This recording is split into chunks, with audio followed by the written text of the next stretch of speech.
Meus amigos, minhas amigas, nós estamos de volta para o estudo da lição da Escola Sabatina. Uma alegria ter você aqui novamente. Compartilhe, comente, curta este vídeo para que o reino de Deus avance. Nós estamos muito contentes porque você está conosco hoje aqui para estudar a lição da Escola Sabatina. Segunda-feira, dia 25 de novembro, lição número 9, a fonte da vida. Dentro desse contexto todo, os temas do Evangelho de João. Mais uma vez, eu tenho a alegria de receber o irmão Aparecido, ancião da igreja lá da Nova Ariston, em Carapicuíba. Amém, é um beijo estar aqui, pastor. Como é que está a sua unidade da Escola Sabatina lá? Está te acompanhando, está estudando a Bíblia, estão aprendendo? O povo está pegando fogo lá. Maravilha, maravilhosa. Vamos começar aqui fazendo a oração. O irmão Aparecido vai orar conosco rapidamente, pedindo a bênção de Deus para o estudo de hoje, as palavras da vida eterna. Oremos. Amado Deus, eterno Pai Celestial, muito obrigado, Senhor, por estarmos aqui. Ao abrirmos a Tua palavra, possamos, ó Deus, receber as águas vivas e sermos transformados, e sermos também uma fonte a jorrar dessas águas da vida para as pessoas que tivermos contato. Ser com os nossos amigos, que possamos passar momentos alegres aqui, aprendendo do Deus maravilhoso que Tu és. É o que lhe pedimos e lhe agradecemos em nome de Jesus. Amém. Amém. Obrigado, irmão Aparecido, pela oração. Irmão Aparecido, hoje o assunto está aqui no capítulo 6, a partir do verso 61, contextualizando, tinha acabado de acontecer o milagre da multiplicação dos pães, e agora Jesus faz aquela revelação bombástica ali, que gera uma confusão, muitos abandonam Jesus, mas eu quero ler o texto aqui com os meus amigos que estão conosco. Diz assim, ó, mas Jesus, sabendo por si mesmo que os seus discípulos murmuravam a respeito do que ele havia falado, disse-lhes, isso escandaliza vocês? Isso escandaliza vocês? Que acontecerá então se virem o Filho do Homem subir para o lugar onde primeiro estava? O Espírito é o que vivifica, a carne para nada aproveita. As palavras que eu lhes tenho falado, olha só que diz aqui o verso 63, as palavras que eu lhes tenho falado são espírito e são vida. Mas há descrentes entre vocês. Ora, Jesus sabia desde o princípio quais eram os que não criam e quem iria traí-lo. E prosseguiu, por causa disto é que falei para vocês que ninguém poderá vir a mim se não lhe for concedido pelo Pai. Diante disso, muitos dos seus discípulos o abandonaram e já não andavam com ele. Então Jesus perguntou aos 12, será que vocês também querem se retirar? Simão Pedro respondeu, Senhor, para quem iremos? O Senhor tem as palavras da vida eterna. Então, duas vezes aqui nesse texto, há a menção de que as palavras de Jesus são vida, e vida eterna. Então, pastor, que maravilha é estudarmos as Escrituras Sagradas. Ontem nós vimos que Jesus, ele é a vida. A fonte da vida, ele é a própria vida, né? Exato. Hoje, a Escritura, a palavra é a vida eterna. Então, veja que interessante.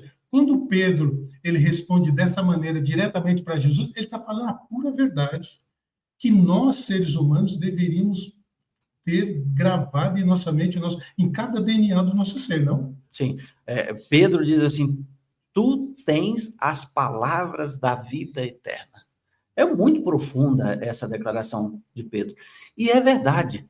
Se você pegar ao pé da letra, toda a existência humana, os animais, a natureza, os vegetais, os astros, tudo veio a existir através da palavra de Jesus.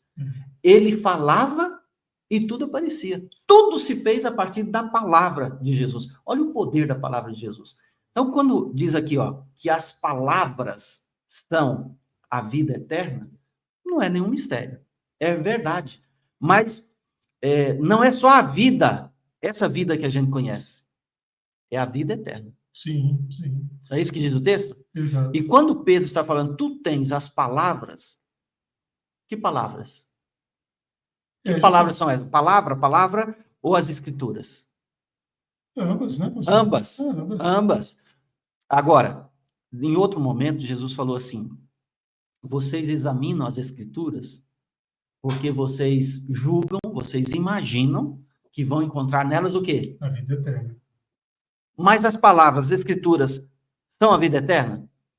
São, porque as Escrituras, a Bíblia, como nós temos hoje, é a revelação de Jesus Cristo. O pastor está falando, então, quando eu pego a Bíblia e começo a estudar a Bíblia, é Deus que está falando para mim, então?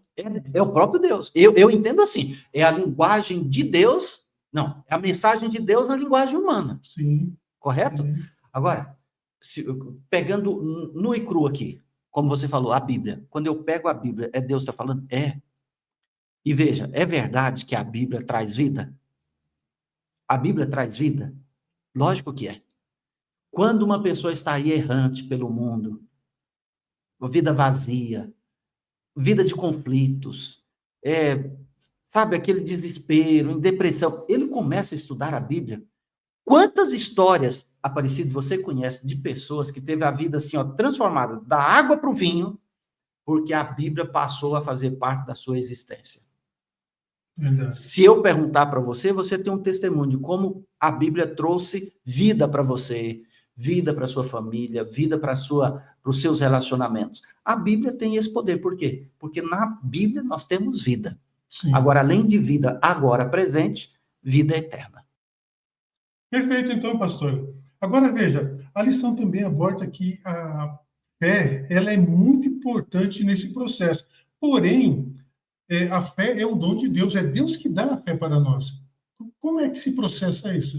Olha só, Aparecido, a lição aqui na pergunta número 3 pede para a gente ler, e eu vou fazer questão aqui de ler com você, aquele verso que eu tenho certeza que vocês têm de cor. Mas vamos começar no verso 15.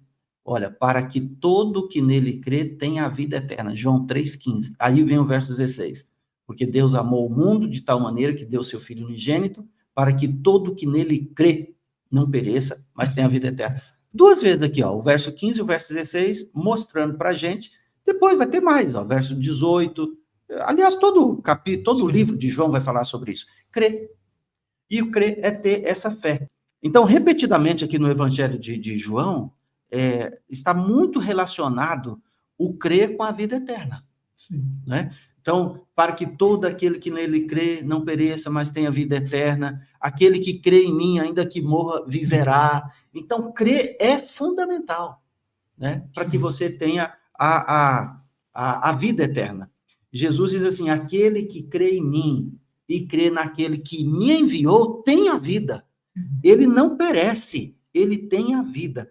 Porque esse relacionamento com ele, esse estar nele, como diz lá no capítulo 15 do Evangelho de João, lembra? Eu sou a videira, quem permanece em mim vai dar fruto. E ele faz essa comparação. Um ramo que não está na videira, ele seca, ele é cortado, ele é jogado fora, ele é queimado. Você, sem Jesus, você também seca, você morre, você definha. Você precisa ter esse relacionamento baseado na fé, Sim. no crer em Jesus Cristo. Então, a lição vai dizer aqui, irmão Aparecido, assim, ó, somente pela fé nós cremos que Jesus Cristo veio ao mundo para viver e morrer em nosso lugar. E o que é isso, ter fé em Jesus? Se a fé vem de Deus, se a fé é um dom de Deus, bom, mesmo sendo um dom de Deus, você precisa escolher ter. A escolha está em suas mãos. Você precisa escolher a vida. E Deus diz assim, eu coloco diante de vocês a vida e a morte. Agora você escolhe. Deus é tão bom que ele respeita até a nossa liberdade de escolha, né? Sim. Eu coloco diante de você a vida e a morte. Você quer o quê? Você que está nos acompanhando, o que você quer? Eu tenho certeza que você quer a vida. Isso significa você escolher ter um relacionamento com a fonte da vida, ter um relacionamento com a palavra de Deus, que é a vida, que pode trazer vida e vida em abundância para você e para sua casa. Muito obrigado por nos acompanhar, viu? Um forte abraço para você, forte abraço, irmão Aparecido, e até o nosso próximo encontro.